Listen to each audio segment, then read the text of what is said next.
The movement within a front office during the weeks leading up to the free agency period usually provides a roadmap for a team's defensive identity. Yet, recent developments in the league have left more questions than answers regarding the secondary. As the New Orleans Saints navigate a complex salary cap situation, every roster spot is under intense scrutiny to ensure that the financial output matches the on-field production. I have been tracking the internal discussions surrounding the cornerback position, and the latest information regarding Alontae Taylor suggests a significant level of uncertainty that was not necessarily expected at this stage of the offseason. Taylor has been a fixture in the backfield, showing flashes of high-level play and a competitive edge that fits the defensive culture in New Orleans. But as he approaches the market, the signals coming out of the organization are remarkably inconclusive. This lack of a definitive stance or a clear extension path creates a vacuum of information that usually precedes a difficult negotiation or a potential departure. We are looking at a player who has logged significant snaps and has been a key component of the defensive scheme under the current coaching staff, making this ambiguity even more striking for those following the team's roster construction. When a team provides an update that fails to commit to a specific direction, it often points to a gap between the player's market valuation and the team's internal cap projections.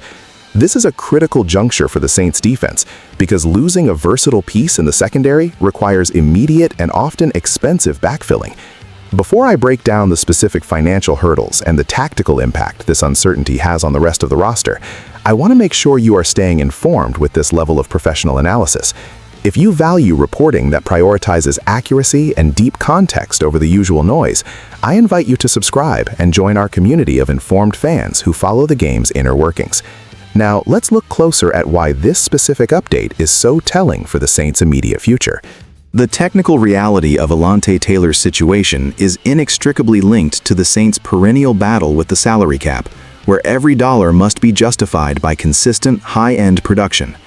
Taylor's versatility, having played both on the perimeter and in the slot, gives him a specific type of leverage in the open market that general manager Mickey Loomis might find difficult to match given the team's existing heavy commitments to other veteran stars. From a tactical standpoint, his potential departure would leave a significant void in a secondary that relies heavily on man-to-man coverage and the ability of cornerbacks to hold their own without constant safety help.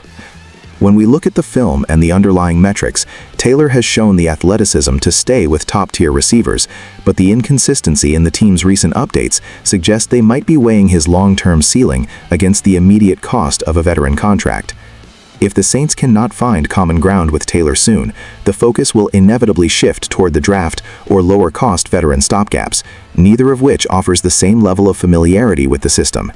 In the short term, this uncertainty forces the coaching staff to hedge their bets, potentially looking at defensive back prospects earlier in the draft than they would have liked.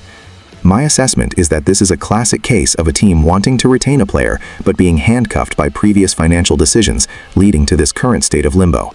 It is a risky game to play with a starting caliber cornerback in today's NFL. I want to hear your thoughts on this. Do you believe the Saints should prioritize Taylor's extension, even if it means cutting costs elsewhere, or is it time to look for a cheaper alternative? Please leave your comments below, like this video if you appreciate the deep dive, and subscribe for more professional coverage. The secondary remains the heartbeat of this defense, and how they handle Taylor will define their success in the coming year.